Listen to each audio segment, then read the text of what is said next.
आज हम आप लोगों के समक्ष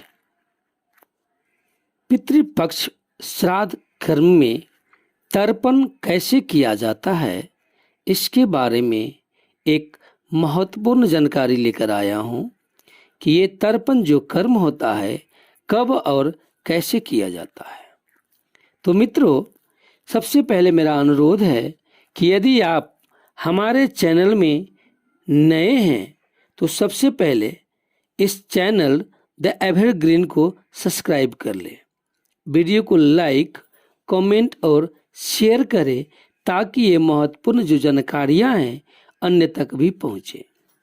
इसके बाद बेल आइकन को भी दबा दें ताकि ऐसा महत्वपूर्ण जानकारी आपके पास हम बार बार पहुंचा सकें। मित्रों, इस तर्पण के संबंध में हम जो आपको बताने वाले हैं वो बहुत महत्वपूर्ण बात है। वो हर एक पुत्र के लिए, हर एक संतान के लिए अपने पितरों को आत्मा के शांति की हेतु, उन्हें उनके आत्मा के कल्याण हेतु ये तर्पण बहुत महत्वपूर्ण एक हिस्सा है। इसे मैं आपको सुना रहा हूँ, इसे बड़े ध्यान पूर्वक आप सुनिए। भाद्र माह के शुक्ल पक्ष की जो पूर्णिमा तिथि होती है, उस दिन से लेकर आश्विन माह के जो अमावस्या तिथि होता है, इस दौरान ये 16 दिन तक ये पितृपक्ष का श्राद्ध कर्म को तर्पण किया जाता है। ये इस साल 2022 में 10 सितंबर से शुरू होकर 25 सितंबर तक चलेगी। तो नेपाली तिथि में भाद्र महीना के 25 गते से लेकर आश्विन महीना के 9 गते तक चलेगी। अर्थात इसे देखा जाए तो शुरू शनिवार के होता है तो इसका समापन इतवार को होता है।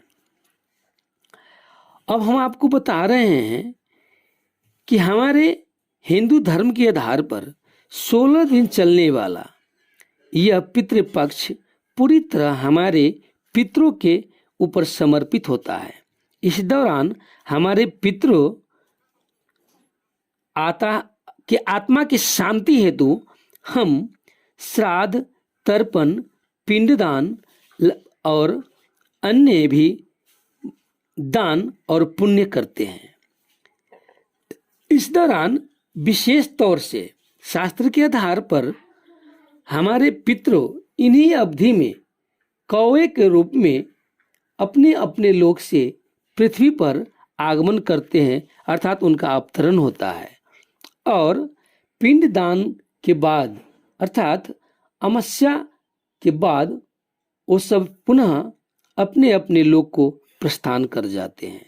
इसीलिए शास्त्र में कहा गया है कि हमारे जो पितृ होते हैं इसी दौरान कौवे के रूप में पृथ्वी अवतरण होते हैं। इसीलिए इस अवधि में हमारे दरवाजे पर जब कभी कौवे आ जाए, गाय आ जाए या कोई संत या भिखारी आ जाए तो हमें उसे सम्मान करना चाहिए और अच्छा भोजन खिलाना चाहिए। उनको कभी भी तिरस्कार नहीं करना चाहिए, अनादर नहीं करना चाहिए, क्योंकि माना गया है कि हमारे पितृ अपने घर में किसी भी रूप में आ सकते हैं। अतः इस बात पर बहुत ही सोचने की और बहुत ही समझने की जरूरत होती है। अब मैं आपको आगे बता दूं कि भाद्र शुक्ल पूर्णिमा के दिन से शुरू होने वाले जो ये तर्पण होता है, तो सबसे पहले पूर्णिमा के दिन हमें किसी नदी या तालाब में जाकर पहले वहाँ स्नान कर लेना चाहिए।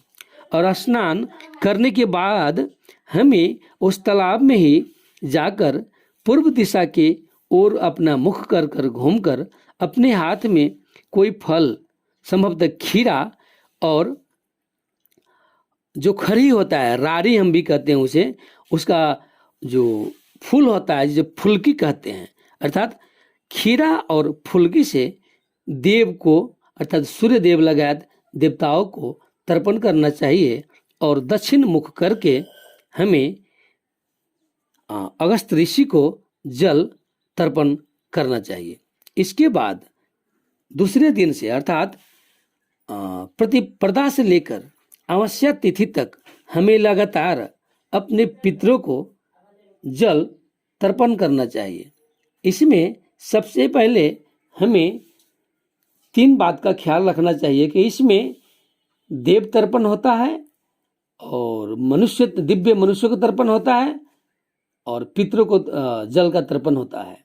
इसलिए प्रत्येक दिन सुबह स्नान करने के बाद पूर्व दिशा में अपना मुख कर हमें सबसे पहले देव तर्पण करना चाहिए और उसके बाद ऋषि को भी तर्पण करना चाहिए। इसके बाद उत्तर की ओर अपना मुख कर हमें दिव्य मनुष्य को तर्पण करना है और अंत में हमें क्या करना है कि दक्षिण की ओर मुख कर अपने दिव्य पितरों को तर्पण करना जरूरी होता है और ऐसे ही हमें करना चाहिए। और सबसे बड़ा ख्याल रखने वाला बात यह है कि इसके पूर्णिमा के बाद हमारे जो पितर है किस तिथि को स्वर्गीय हो गया अर्थात किस तिथि को उनका मृत्यु हो गया है, उसी तिथि को पिंड दान करना अति उत्तम माना जाता है। परंतु जिन्हें ये बात याद न हो उनके संतान के लिए, उनके पुत्र के लिए हमें अमावस्या तिथि को ही अंत में जाकर पितृ को पिंड दान करना जरूरी होता है और उस दिन हमारे पितृ यहाँ से पुनः प्रस्थान कर जाते हैं, विदा हो जाते हैं। तो हमें इस बात का बहुत ही ध्यान रखना चाहिए। और इसमें सबसे बड़ी बात है कि हमें अपने पितृ को पिंड दान करने के लिए व तर्पण करने के लिए यदि घर में ज्येष्ठ पुत्र है तो सबसे उत्तम ज्येष्ठ पुत्र कर सकते हैं, ना हो तो कोई भी कर सकता है। पुत्र ना हो तो भाई भी कर सकता है, भाई ना हो तो भतीजे भी कर सकता है। यदि कोई भी ना हो तो उसके घर के जो लड़की होती है, स्त्री होती है, पुत्री होती है, पुत्री भी अपने पितृ को पिंड दान कर सकता है। अतः यही बात जानकारी देकर हम आपसे अभी विदा चाहते हैं और इसके बारे में इस जनकपुर के गंगा सागर पर उपस्थित एक ब्राह्मण देवता से छोटकरी में जो मैंने चर्चा किया है वो भी मैं आपको सुना रहा हूँ। ध्यानपूर्वक सुनिएगा। धन्यवाद। ब्राह्मण देवता नमस्कार। अपने हमरा ये जे पितृ श्राद्ध पक्ष जो है शुक्ल भादो शुक्ल पूर्णिमा से स्टार्ट होके आश्विन अमावस्या तिथि तक जे चले छै ओहि के बारे में हमरा कन का छोटकरी में जानकारी दे दिया। तो आपने के 15 दिन के तर्पण चले छै ओहि के भीतर में जे तिथि पड़े छै ओहि तिथि पर छाया कयल जाय छै, पिंडदान कयल जाय छै। पहले कुछ अथी नोकेश करायल जाय छै, पिंडदान क के ब्राह्मण दान दक्षिणा भोजन करा के आ पुनः कुश के त्याग नहीं होय छै जे 10% पहले त्याग होय छै तब तक पानी दै छै, कते त्याग कर देलक वही दिन भीतरे में मतलब करल छै 15 दिन के भीतर। 15 दिन के भीतर में करे जी। अच्छा आई जना शुक्ल पूर्णिमा के दिन कौन कौन देवता के अर्पण जल अर्पण करे पड़ते? अगस्त मुनि के आ सूर्य भगवान आ बिहान जे प्रतिबद्धता तिथि से बिहान जो शुरुआत होता है हाँ तो कौन कौन दिशा में घूम के जल अर्पण करे के चाहिए? तो चारों दिशा में करना पड़ते, सब दिशा में भरका होते। दक्षिण दिशा में किन कर जल अर्पण? पितृ के। पूर्व दिशा में देवता के, सूर्य देवता के, भगवान के। अच्छा उत्तर और पश्चिम में किन कर सब भगवान के। धन्यवाद।